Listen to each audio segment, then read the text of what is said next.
Alors que la défiance envers la classe politique n'a jamais été aussi forte, les Argentins votent ce dimanche lors d'élections primaires pour choisir les prochains candidats à l'élection présidentielle. Un scrutin marqué par des absents de marque. Elle cite Alberto Fernandez, président sortant. Trop impopulaire, il ne se représentera pas.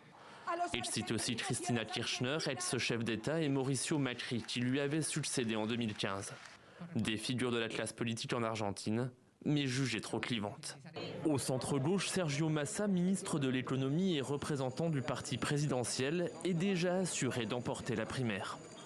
C'est à droite que les enjeux sont importants, avec une opposition plus serrée entre Horacio Larreta, maire de Buenos Aires, et candidat très modéré. Il se veut rassembleur. Le changement dont l'Argentine a besoin est si profond qu'il nécessite la construction d'une nouvelle majorité, une majorité solide et large qui soit d'accord avec nous sur ces valeurs. Il sera opposé à Patricia Bullrich, qui promet elle des méthodes choc pour redresser le pays. L'engagement de notre équipe présidentielle est d'apporter un changement profond. Mais dans un pays économiquement malade où l'inflation a atteint 115% l'année dernière et où le taux de pauvreté touche près de 40% de la population, c'est peut-être un autre candidat qui pourrait se distinguer. Javier Milei, ultralibéral et libertaire. Il marque les esprits avec un discours populiste et critique des institutions.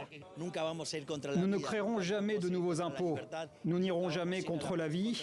Nous n'irons jamais contre la liberté. Et nous n'irons jamais contre la propriété.